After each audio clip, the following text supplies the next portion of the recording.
اور آج لوگ اللہ کا حق نہیں دیتے اور مال اپنے پاس رکھتے ہیں کہ ہمیشہ رہے گا. آؤ میں آیت پڑھتا ہوں اور آپ کو بتا رہا ہوں کہ مجھے بتائیں کہ مال ہمیشہ رہے گا یا مال ختم ہو جائے گا.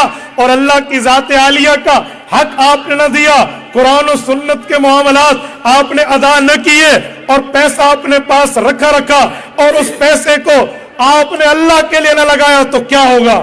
آؤ یہ میں اللہ کا قرآن 30واں پارہ ہے, سورت ہمزہ, سورت نمبر 104 شروع سے پیش کر رہا ہوں.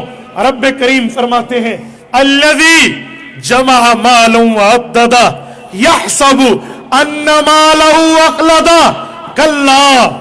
فرمایا الذی, مثال اس شخص کی, جمع مالا, جس نے پیسے تو اکٹھے کیے, غریب کا حق نہ دیا, جمع مالا, اور پھر کیا, وعددا, روز کاؤنٹنگ کرتا رہا, گنتا رہا, شمار کرتا رہا, آج اتنے ہو گئے, آج اتنے ہو گئے, آج اتنے ہو گئے, گنتا رہا.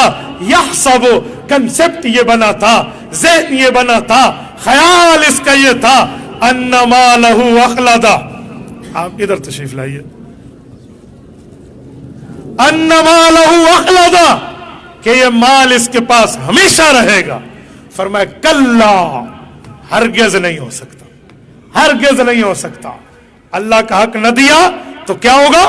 لَيُنبَذَنَّ فِي الْحُطَمَةِ, اسے حطمہ کے اندر لٹکا دیا جائے گا. وَمَا أَدْرَاكَ مَا الْحُطَمَةُ, آپ کیا جانو کہ حطمہ کیا ہے؟ نار اللہ الموقدہ. یہ نار اللہ مضاف الیہ بن کر موصوف ہے اور الموقدہ اس کی صفت ہے. میرے دوستو, یہ ایڈجیکٹو سینٹنس ہے جس میں نار کے ساتھ لفظ اللہ کی اضافت میں اصل مضاف الیہ ہوتا ہے, اس سے اس کی حیثیت بڑھ جاتی ہے. خالی نار کا لفظ ہوتا تو بات واضح ہو جاتی کہ آ گیا, نہیں, ساتھ اللہ کے لفظ کی طرف نسبت کر کے کہا نار اللہ الموقدہ, یہ اللہ کی جلائی ہوئی آگ ہے, اس میں ڈالا جائے گا. جی ہاں, کیسے؟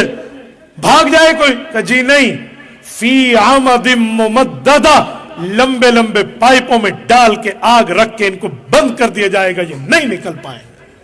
یہ قیامت ہے. اس لیے اس آخرت کی حشری نشری کو سامنے رکھ کے اپنے لیے شفاعہ بھی پیدا کرے, شفیع بھی بنائے, اور خود کو اور اپنی اولادوں کو, بچیوں اور بچوں کو, سب کو علم دین کے لیے بھیجیں. کریں گے نا انشاءاللہ؟